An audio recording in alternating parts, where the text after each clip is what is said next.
루팡입니다. 자, 이제는 테스트 출제 관리 보도록 하겠습니다. 이 테스트 출제 관리 목록에 들어오면 목록에 보여지는 테스트는 다 출제가 된 거예요. 학생들이 응시할 수 있는 테스트가 있고 응시할 수 없는 테스트가 있을 뿐이지 출제된 건 마찬가지예요. 자, 그럼 어떤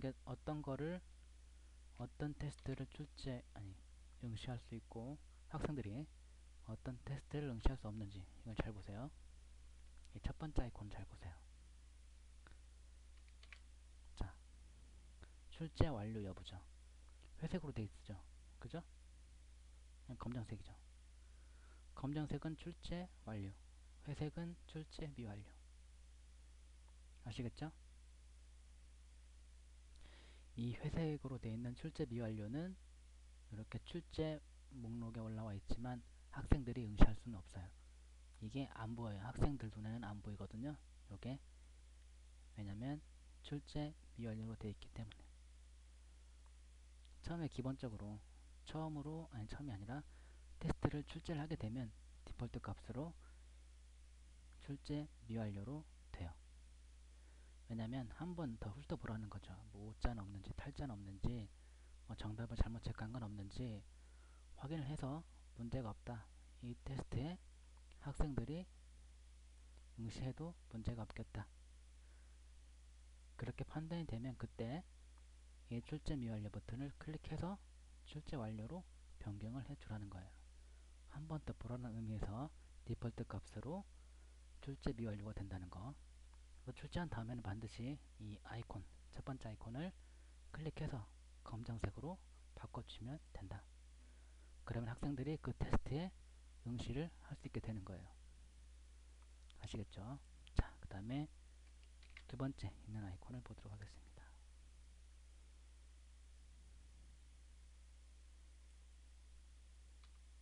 자, 두 번째 있는 아이콘 잘 보세요. 보면 문제은행으로 전송이라고 되어 있죠? 자, 빨간색이 있고 검정색이 있어요. 자, 빨간색은 전송 가능, 검정색은 전송 불가능. 그죠?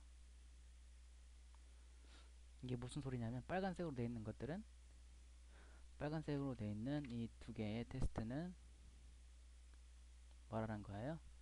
문제은행에서 출제한 테스트. 그 다음에 아래쪽에 있는 검정색 두 번째 아이콘이 검정색인 테스트는 테스트 출제. 여기 있죠? 테스트 출제 메뉴에서 조건을 줘서 출제한 테스트고요.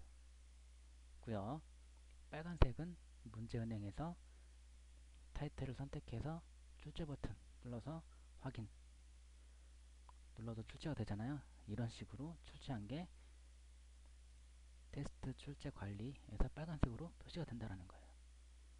그래서 빨간색에 마우스 올려보면 전송 가능이라고 나오죠. 그래서 클릭해서 확인 누르면 없죠?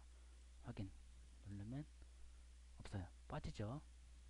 문제은행 관리 가면 들어와 있어요. 이렇게 문제은행으로 다시 보낼 수가 있는 거예요.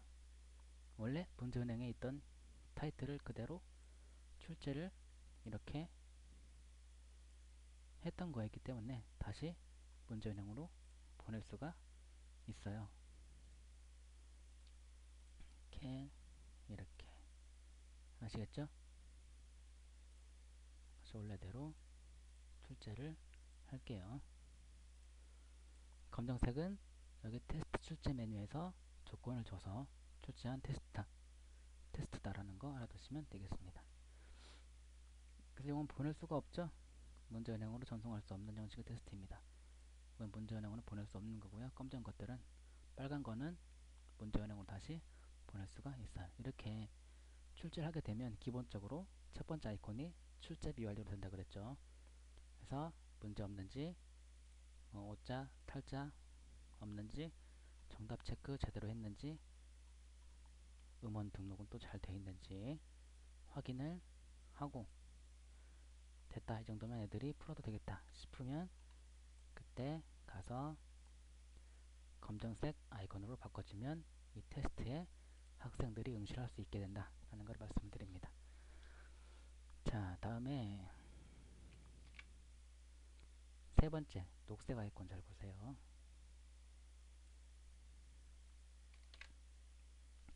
녹색 아이콘을 클릭하면 이 테스트의 설정 값들을 볼 수 있어요. 자, 과목, 응시 그룹, 채점 방식, 중복 응시, 성적 공개, 시험 기간, 제한 시간, 응시 유형, 시험 유형 이런 거를 바꿀 수가 있어요. 아시겠죠?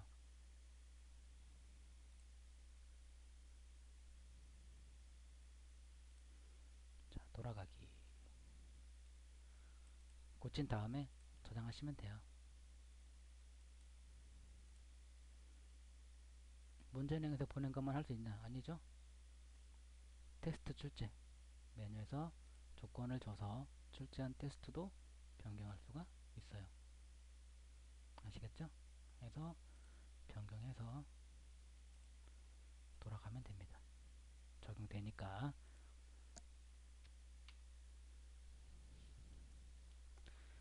자, 그리고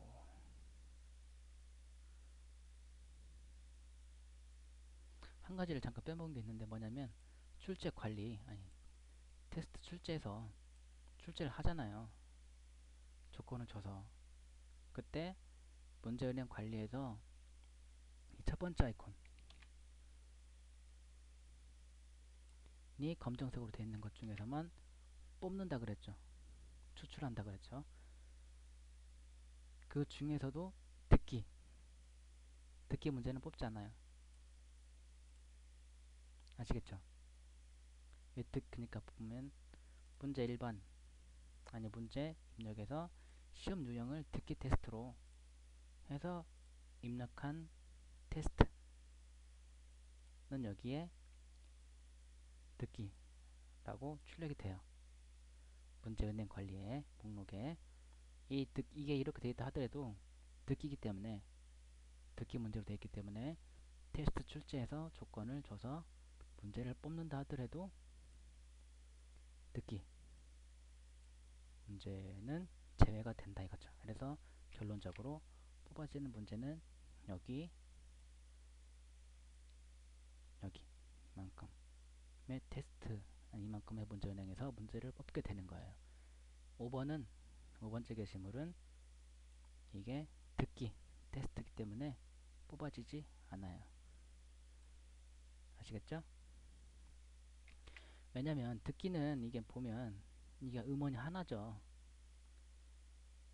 음원이 하나예요. 듣는 음원이 하나라고요. 문제는 여기에 관련된 문제는 20문제인데 그죠? 그래서 이걸 또 같이 뽑으면 이 문제만 뽑게 되면 이 듣기 들을 수가 없는 거죠.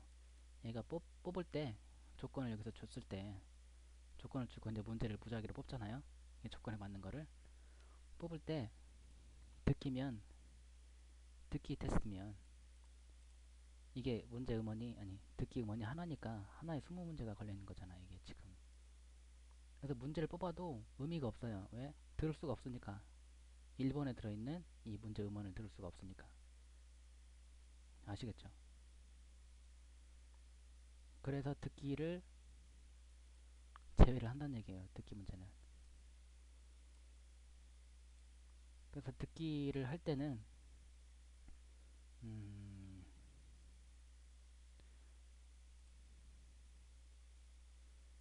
이거를 선택해서 출제 이렇게 해서 출제를 해서 이거죠? 이거죠? 그죠? 맞죠? 이런 식으로 출제를 해서 학생들이 응시할 수 있게 그런 식으로 출제를 하시면 됩니다. 듣기 평가일 경우에. 자, 이건 원래대로 돌려놓고요. 아시겠죠? 네, 다시 출제 관리로 돌아와서 설명 계속 드리겠습니다. 자, 여기 보면 채점 보세요. 채점. 회색, 회색 있죠? 검정색 있죠? 빨간색 있어요. 뭘까요, 이게? 채점. 채점이 회색이다. 그러면 아직 응시한 학생이 없다 이거예요. 응시한 회원이 없습니다. 그죠? 검정색은 응시한 학생이 있고 채점도 다 끝났다. 그런 얘기예요.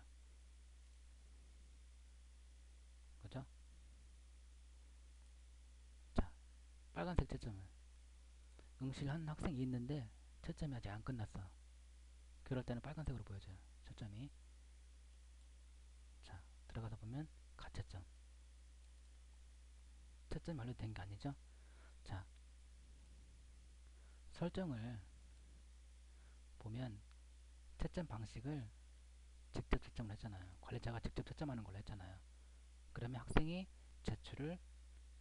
답안지를 제출했더라도 바로 채점을 하지 않고 나중에 관리자가 답안지를 보면서 채점을 하는 건데, 그렇다고 하더라도 이 프로그램이 가채점을 하는 거예요. 우선 직접 채점일지라도 대신에 아직 확정된 채점은 아니고 말 그대로 가채점이라는 거죠.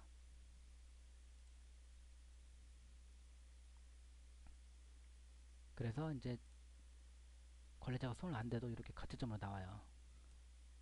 설정이 직접 채점으로 돼 있는 테스트의 경우에. 아시겠죠? 자동 채점으로 돼 있으면 이런 식으로 돼 있겠죠. 까맣게 응시하자마자 바로 자동으로 채점을 끝내니까 프로그램이. 아시겠죠? 아무튼 이렇게 이제 빨간색, 회색, 검정색이 있다. 회색은 아직 응시한 학생이 없는 거고, 검은색은 채점이 다 끝났고, 빨간색은 응시한 학생이 있지만 아직 채점이 다 되지 않았다. 그런 의미예요. 알아두시면 되고요.